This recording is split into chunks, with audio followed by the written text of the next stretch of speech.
selamat kita yang mulia, Yesus Kristus, itu diangkat ke sorga dengan cara mulia, dengan tertutup awan, dan disaksikan oleh banyak orang.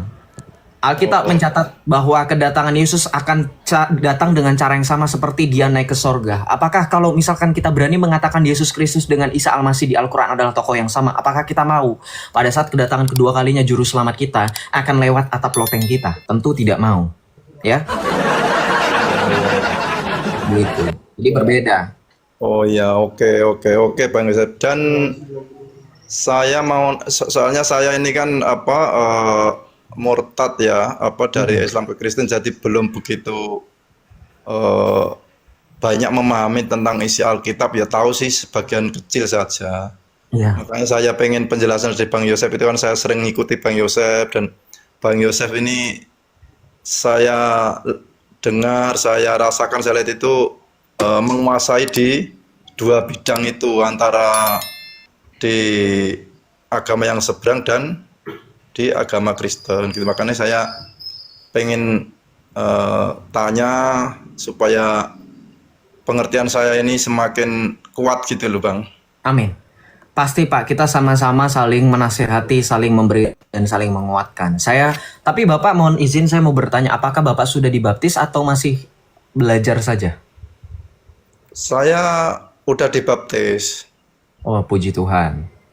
Iya. Tuhan. Puji Tuhan ya, semoga semakin kuat dalam imannya Pak. Nggak apa-apa, kalau Bapak mau bertanya lagi besok-besok kalau saya live nggak apa-apa Pak, silakan aja Pak.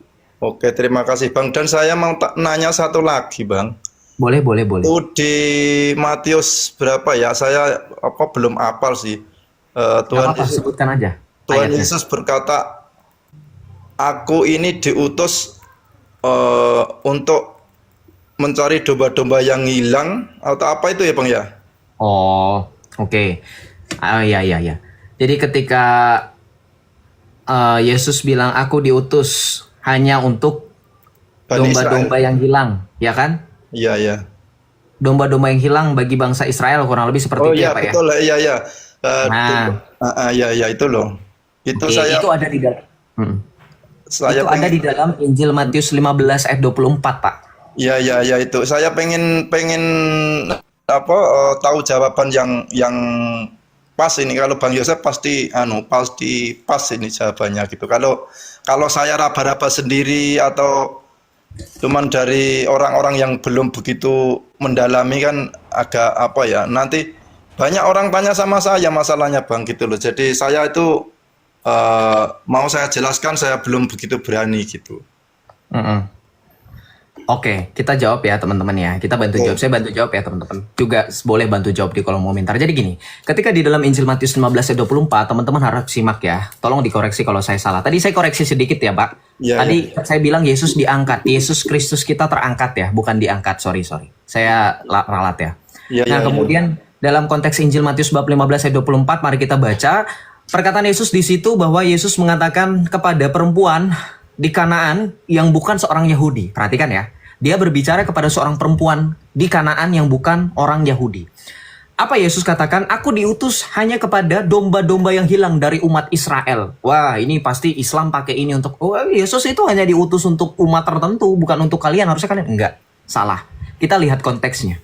Yesus mengatakan ini untuk menekankan prioritas awal pelayanan Tuhan Yesus, terutama adalah bahwa dalam rencana keselamatan Allah, teman-teman, pertama-tama diutus untuk bangsa Israel.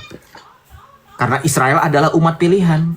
Jadi sangat wajar jikalau keselamatan itu pertama-tama dan yang utama dikhususkan untuk bangsa Israel dulu nih. Yesus Kristus. Ya, makanya ini ada hubungannya dengan makna filosofis ketika kami orang Kristen secara mula-mula membuat tanda salib dalam berdoa ketika kita menyebut nama Bapa, lalu Putra dan Roh Kudus. Ketika Sang Putra, ketika kita menyebut Roh Kudus dari bahu kiri, bahu kanan, itu menggambarkan bahwa Tuhan Yesus pertama-tama diperuntukkan untuk bangsa Israel, baru ke segala bangsa. Nah, jadi ketika di dalam Matius 15 ayat 24 sekali lagi dia mengatakan, aku diutus hanya untuk domba-domba hilang bagi Israel, itu menekankan, memberitahu kepada perempuan di Kanaan itu yang ia jumpai, dan perempuan itu bukan orang Yahudi, teman-teman. Nah, Domba yang hilang ini adalah metafora untuk menggambarkan bagaimana orang-orang Israel yang pada saat itu telah sesat secara rohani. Gitu. Bahwa dengan perutusan Yesus, firman Allah menjelma menjadi manusia, Yesus ingin menjadikan dirinya sebagai pemulihan bagi mereka melalui misi keselamatan Tuhan Yesus.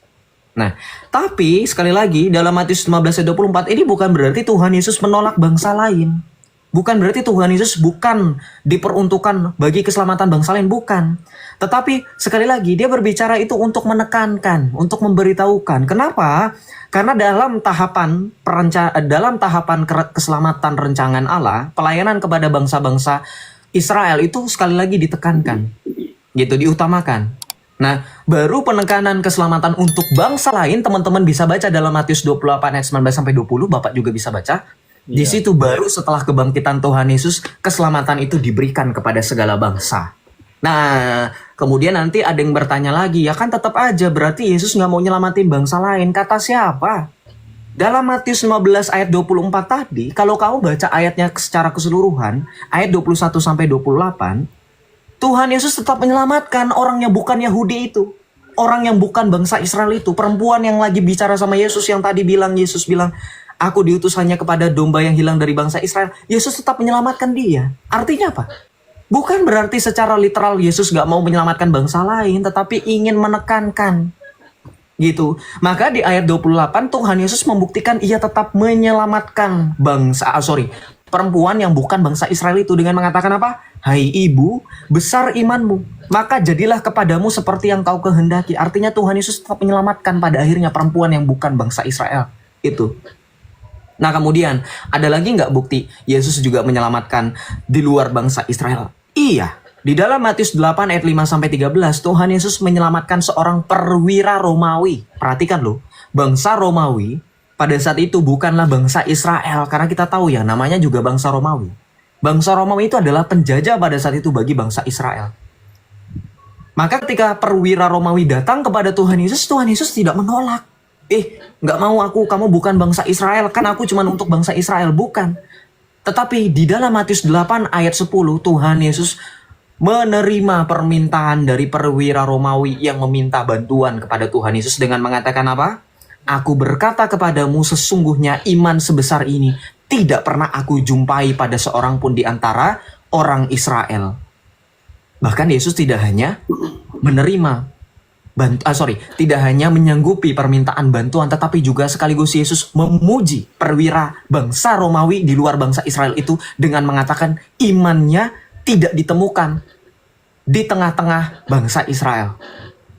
Kemudian ada lagi nggak? Ada. Di dalam Injil Yohanes bab 4 ayat 1 sampai dengan 42, Tuhan Yesus menyembuhkan dan berbicara dengan seorang perempuan Samaria.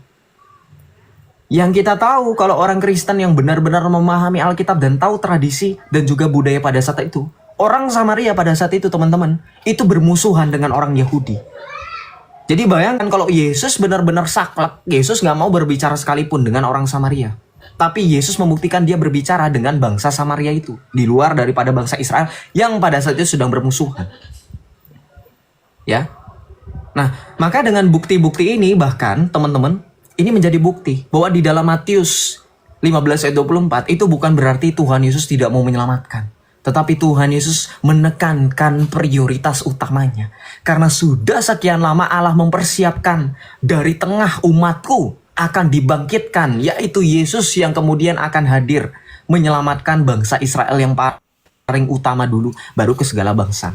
Maka di dalam Matius 28 ayat 19 sampai 20 baru kemudian dikatakan pergilah kepada seluruh bangsa.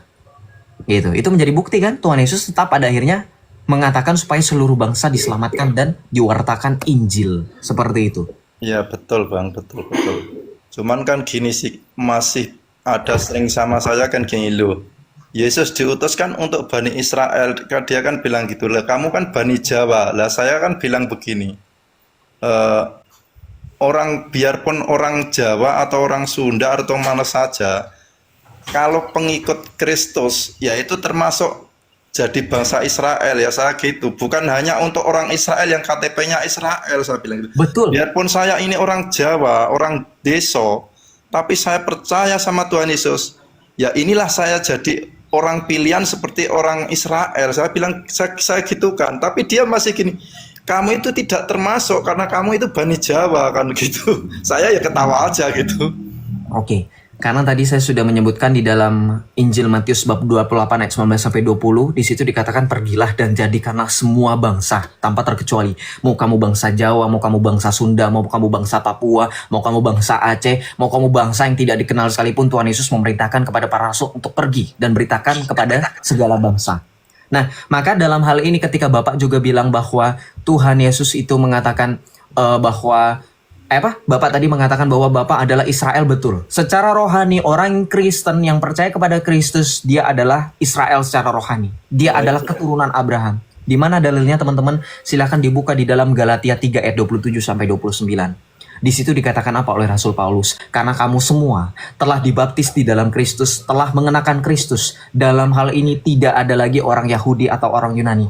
Tidak ada hamba atau orang merdeka. Tidak ada lagi laki-laki ataupun perempuan. Karena kamu semua adalah satu di dalam Kristus Yesus. Dan jikalau kamu adalah milik Kristus, maka kamu juga adalah keturunan Abraham dan berhak menerima janji Allah. Maka dalam hal ini, dalam pengertian kita, Israel itu adalah bangsa pilihan yang menerima tanda perjanjian dengan Allah. Ketika kamu membaca dalam Galatia 3 ayat 27 sampai 29 bahwa kita pun berhak menerima janji Allah, maka kita orang Kristen adalah Israel secara rohani. Maka tepatlah yang dikatakan oleh Bapak barusan. Seperti itu. Ya itu memang gini Bang Yosef ya. Ya saya itu sih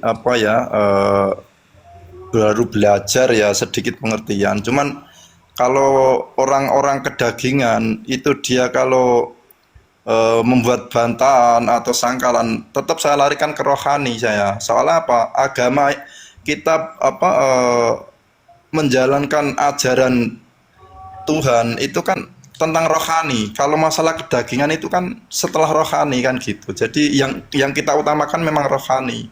Makanya kadang tentang makanan, makan babi segala macam.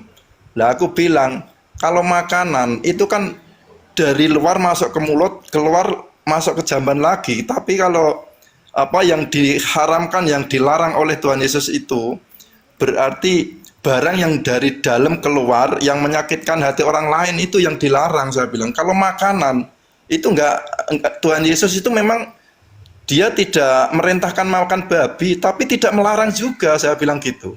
Jadi orang-orang sebelah itu kan kuncinya kan ya macam-macam itu sih Bang Yosef. Jadi ya kita harus santai, bisa menjawab gitu aja. Jadi saya itu sering dapat anteman terus gitu loh, karena dikira saya ini orang baru, terus imannya itu mungkin masih setebal tisu atau kertas gitu loh.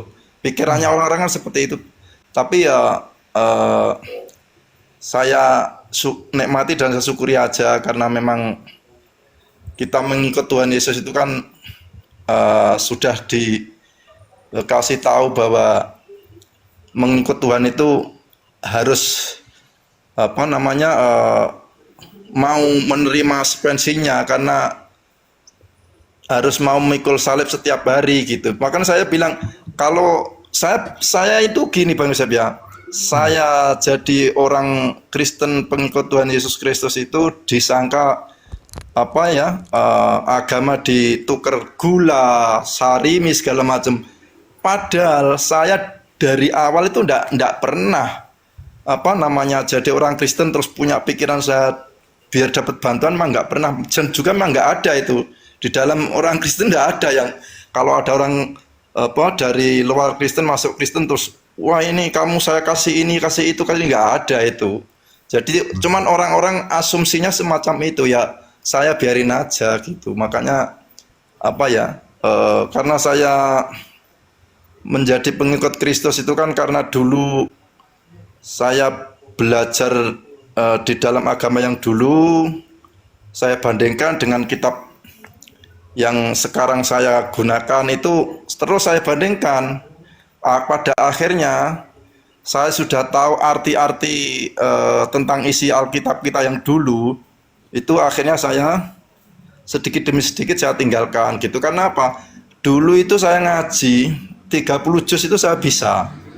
Tapi memang nggak tahu artinya. Itu ya hampir rata-rata sih. Jarang orang belajar di situ terus memahami artinya, itu jarang. Kalau memahami artinya ya saya sudah punya pikiran, orang kalau memahami arti di sini ini pasti dia kalau tahu yang lain pasti pengen merasakan yang lain ini. Ya di pikiran saya seperti itu. Tapi rata-rata memang banyak teman-teman saya ya juga yang katanya murtadin itu ya kebanyakan seperti itu kalau yang belajar gitu. Karena kita mengikut Tuhan Yesus itu kan bermacam-macam, ada yang dijamah karena sakit, ada yang memang ditemui atau apa. Tapi kalau saya memang karena belajar dari firman itu, jadi akhirnya saya memberanikan diri dan yakin saya mengikut Tuhan Yesus karena memang hanya satu-satunya juru selamat itu memang Tuhan Yesus, gak ada yang lain gitu. Mantap. Terima kasih Pak atas kesaksiannya dan juga peneguhan iman. Lihat ya teman-teman ya, bahkan Bapak ini teman-teman yang Islam. Jadi renungan bagi teman-teman yang Islam. Lihat, Bapak ini, mohon maaf ya Pak, mohon maaf, saya harus sebutkan. Walaupun di usianya yang senja, dia tidak jemu-jemu untuk mencari kebenaran. Dia tidak santai ketika beriman, dia mau beriman dengan sungguh-sungguh. Dan kesungguhan itulah yang menuntun dia kepada Kristus sebagai satu-satunya penjamin dan pemberi keselamatan yang sejati. Karena kita lihat bagaimana Bapak Sang Raja ini memberikan kesaksian